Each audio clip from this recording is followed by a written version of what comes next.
Ibon yata natin to. Yahoo! Atin na ba yan? Uy, hindi. Ay, hindi sa atin mga kalapatids.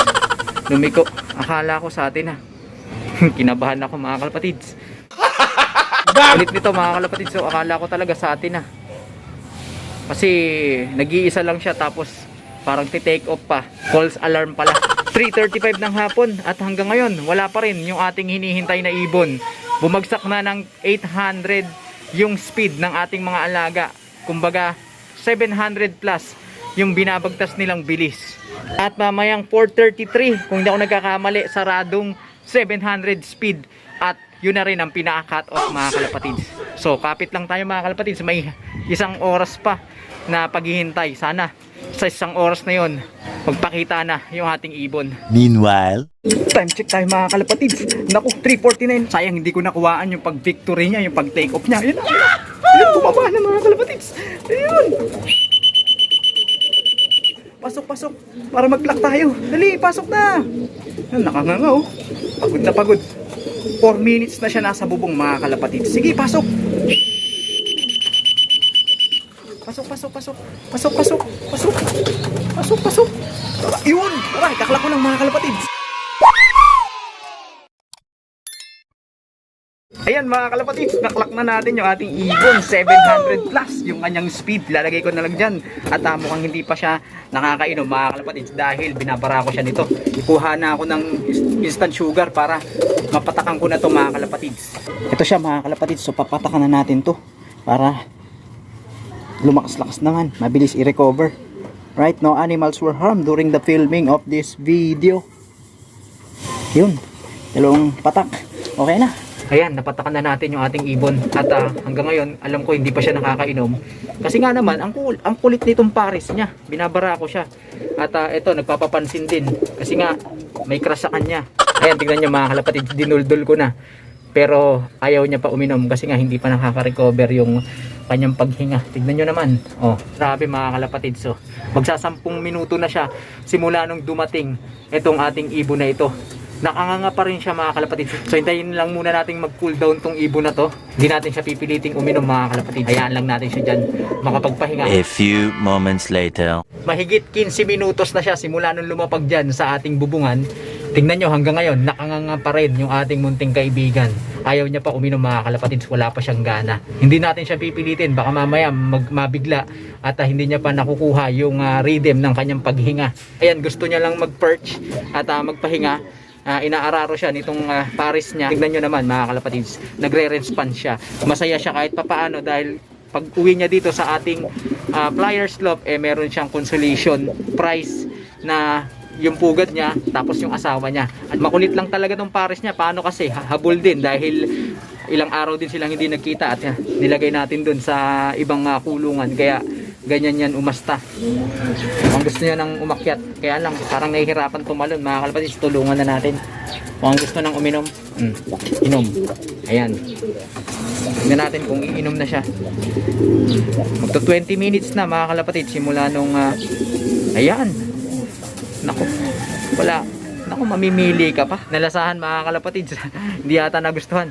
Ayun, juicy pa at nagpasubo na mga kalapatids, no? Nako, yan, sige. Yan ang reward mga kalapatid sa ating mga alaga. Kailangan pagka dumarating sila, yung pares nila makakasama nila, magkakaroon sila ng moment kasi malaking ano yan sa kanila, boost ng moral sa kanila at motivations na patuloy na umuwi sa kanilang mga tahanan. Ayan, so hayaan lang natin yan mga kalapatids. Buti na lang pinatukan natin tong pares nya at merong ibubuga o may isusubo sa kanya. Right, mamaya yun, nakascore agad, di ba? So bali naka 3 points tayo mga kalapatids. Una, yung grisel natin umuwi kanina bandang 1:00. Alright, tapos ito nakapagpa-uwi tayo, then nakapag-clock pa tayo. At yun yung pangatlo na shoot ng ating kolokoy na ibon na yun. Sinamantala, hindi man lang muna pinagpahinga. Nilagyan ko ng patuka at magandang senyales mga kalapatids. Tumutuka na agad yung ating ibon. So, pagka tumutuka, ibig sabihin yan, mas mabilis ang recovery ng ating alaga. Buti na lang, may natira pa tayong grits kahit papaano. May mineral siya makukuha dito. Ayan, bibigyan na rin natin siya mga kalapatids para mabilis ma-absorb yung mga sustansya ng mga ibinibigay natin sa kanyang patuka. And then kapag ka na-absorb ng kanyang katawan, mabilis siyang marirecover. Nilagay ko na rin yung grits doon mga kalapatids, at as usual, yung binigay natin patuka, mayaman sa protina, carbohydrates, and fats na mabilis matunaw. Samantala, ito yung kanyang dumi mga kalapatids. Pasintabi sa mga nagme-merienda dyan at kumakain. Tignan nyo, kitang-kita, talagang lusaw mga kalapatids, at yan yung mga toxins na na-build up sa kanyang katawan, byproduct ng ginawa niyang pagsunog sa energy niya, at kailangan mailabas yan sa katawan.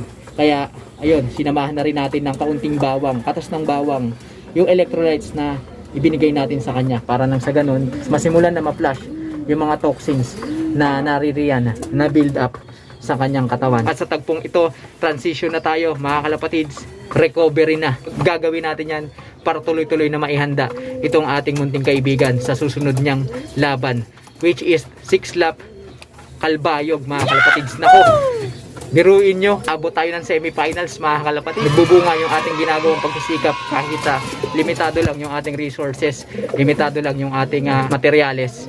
Ayan, patuloy tayong inilalaban ng ating munting kaibigan. Sinubukan ko na rin yan mga kalapatids ng digestive pill para umayos na agad yung kanyang digestion habang pinaplush niya yung ganong klaseng dumi sa kanyang katawan. Nagbibigay boost naman yung digestion pill para umayos uli yung kanyang panunaw. Tignan nyo mga kalapatids, hindi ko in-expect na mauubos niya agad yung nilagay natin dyan. Kaya lalagyan uli natin ng patuka. Sa pagkakataong ito lang yung meron tayo mga kalapatids. So sana pagdamutan ng ating munting kaibigan. Konting breeder mix with barley na may konting sorghum, pellets, then yung mga small seeds mga kalapatids. Ito yung ibibigay natin sa ating ibon.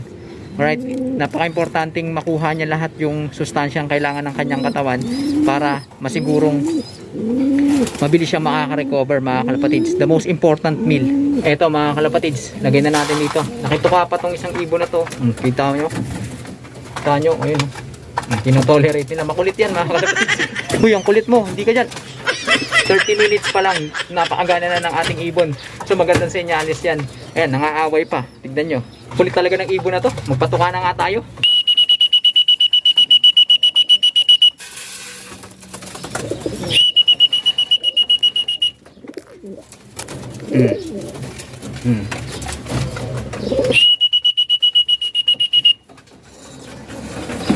Tignan nyo mga kalapatids, napakagana niya.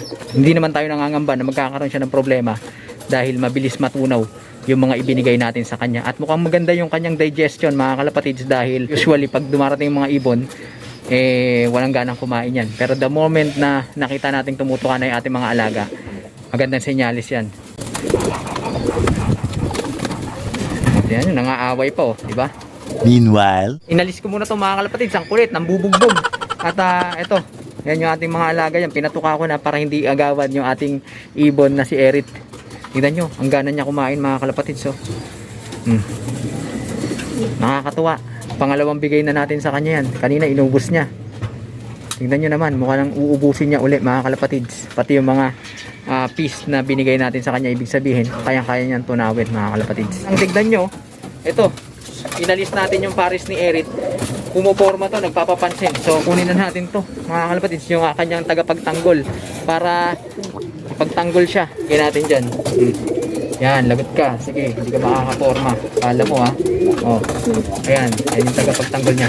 Tignan nyo mga kalapatids, halos ubusin niya yung pangalawang rasyon natin. Tumukha na rin siya ng grits and minerals na ibinigay natin. Mukha talagang ganado kumain mga kalapatids. Yung pangalawang binigay natin halos maubos na. Ito, bibigyan natin ng solid na natin yung kanyang breeder mix. Tignan nyo, tinitirada niya yung piece. At napakagana niya kumain mga kalapatids. Gaya nga ng ating mga nakarang episode mga kalapatids, the most important meal is the first meal kapag dumating yung ating ibon. Dahil drained lahat ng vitamins, minerals, muscles, at kung ano-ano pa sa kanilang katawan, kailangan nila ng replenish agad. Napaka-critical niyan mga kalapatids. Within 24 to 48 hours, kailangan nabibigay na natin yung pangangailangan niya. Mabilis natin ito marirecover at mabilis tayo makakapag-transition sa workout mga kalapatids. At syempre, marami na tukayan mamaya. Siguradong sigurado, iinom yan dito sa ating inihanda na pang flashing. At may electrolytes na rin para ibalik yung mga ions na nasa kanyang katawan. Tingnan nyo, yung nilagay natin doon. Dinali niya din. Talaga magana yung ating ibon. Kina, pagtyaga mo na. Kailangan mo yan. Bukas naman plain water ka eh. Yun.